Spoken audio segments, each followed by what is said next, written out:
올해 100살 생일을 맞은 미국 제39대 대통령 지미 카터는 소위 독재자 킬러 밈으로 유명하다. 그가 만났던 동네 독재자들은 다 죽어서 그렇다는데 밈은 밈일 뿐이고 실제 이 양반은 재임 시절 도덕주의를 내세웠지만 위선적이고 이중잣대적인 태도를 많이 보여줬다.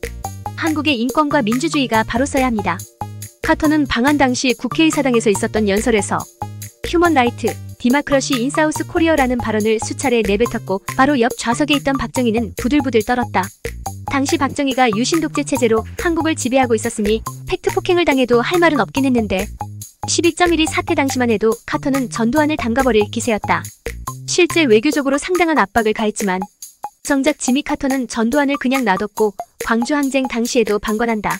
이렇게 전두환을 놔준 게 전두환 쪽에서 먼저 머가리를 숙였기 때문.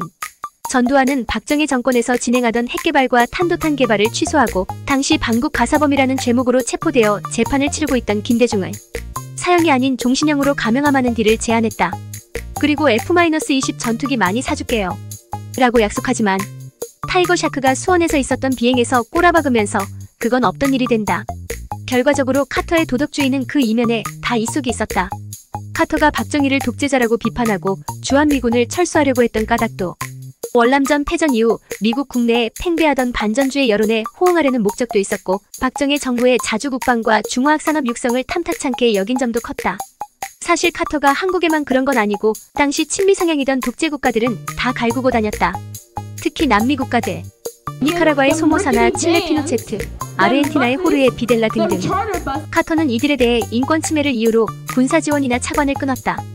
사실 이 새끼들은 박정희나 전두환이 양반으로 보일 정도로 잔인한 인권 유린과 학살을 자행하고 있었기에 개처맞아도 할 말은 없었는데 정작 심각한 상황에서는 실리주의를 표방하며 방관하는 놀라운 모습을 보여주었다.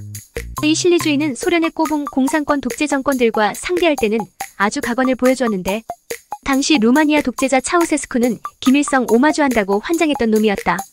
당연히 루마니아 국내에서 자행하는 인권 유린이나 자유침해는 말할 필요도 없었다. 이런 방사능 폐기물도 소련을 고립시키는 데 필요하다고 훗발쳐준 것이다. 참으로 감탄이 절로 나오는 도덕주의 외교시다. 뿐만 아니라 카터는 수하르토 역시 아시아 지역의 동반자로 지원했는데 수하르토는 동티모르에서 최소 10만 명 이상을 학살한 놈이다. 아무튼 이렇다 보니 카터의 도덕 외교는 썩 좋지 않은 평가가 많다. 물론 의도는 좋고 나름 성과도 있었다. 는 이유로 호평하는 사람들도 많다. 그리고 이 카터는 퇴임 이후로도 미국 외교적인 목적으로 나서는 경우가 많았는데 북핵 문제로 2011년 4월 북한을 방한하고 서울에 와서는 이런 놀라운 발언을 했다.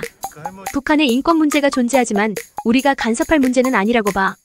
우리가 직접 북한을 통치하는 것도 아니잖아. 독재자 킬러, 도덕 외교는 개뿌리. 그냥 이 양반은 자기네 목적이나 의도에 따라 행동하는 작자일 뿐이다.